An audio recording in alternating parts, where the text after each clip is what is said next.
আসসালামু আলাইকুম রহমতুল্লাহি ওয়া বারাকাতুহু। কবির বিন সামাদের একটি মাহফিলে সাতক্ষীরার একটা চেয়ারম্যান অনেক অকথ্য ভাষায় গালিগালাজ করছে। আমি এটা তীব্র নিন্দা জানাই, কারণ বিএনপি শিক্ষা নেওয়া উচিত। 16 বছরে বিএনপি ইঁদুরের গর্তে লুকিয়েছিল, একমাত্র এই আলেম ওলামাদের অপমান অপদস্থ করার জন্য। তাদের অভিশাপে আওয়ামী লীগ সরকার ধ্বংস হয়েছে।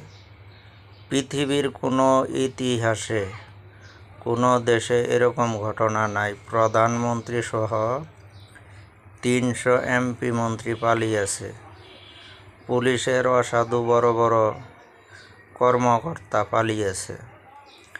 এখন দেশ চালাচ্ছে সেনাবাহিনী, সেনাবাহিনীর হাতে দেশ। আর দেশের প্রধান ব্যক্তি ডক্টর ইউনূস, পুরা বাংলাদেশের জনগণের কলিজা। ডক্টর ইউনূস শুধু বাংলাদেশের সম্পদ না, পুরা পৃথিবীর সম্পদ।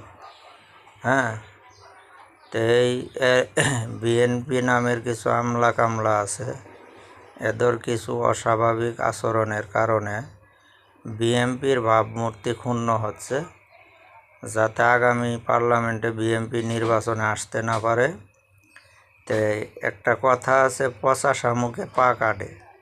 এই কথাটা কিন্তু বাস্তব। বিএনপির ভিতরে, জামাতের ভিতরে, আওয়ামী লীগের ভিতরে, জাতীয় পার্টির ভিতরে, সবার ভিতরে কিছু পচা শামুক আছে। চালুন দিয়ে সাইকে এই পচা শামুকগুলোকে বহিষ্কার করা প্রয়োজন। আমি বিনীতভাবে আহ্বান জানাচ্ছি, বিএনপির ভিতরে এই সমস্ত যেগুলা নোংরা মনের মানুষ আছে, পচা শামুকে পাও কাটে, এদেরকে বহিষ্কার করে দেন দল থেকে। আরেকটা কথা না বললেই না, আপনার এখনও কিন্তু ক্ষমতায় আসে নাই বিএনপি। তো সামনে আওয়ামী লীগ আসবে না নাঙ্গল আসবে না জামাত ইসলাম আসবে নাকি আপনার বিএনপি আসবে, কে আসবে কেউই বলতে পারে না। কিন্তু আসার আগে যে ভাব শুরু করছে, এরা তো ক্ষমতায় আসলে আওয়ামী লীগের চেয়ে দ্বিগুণ করবে দেশের জনগণের উপর অত্যাচার। ধন্যবাদ সবাইকে।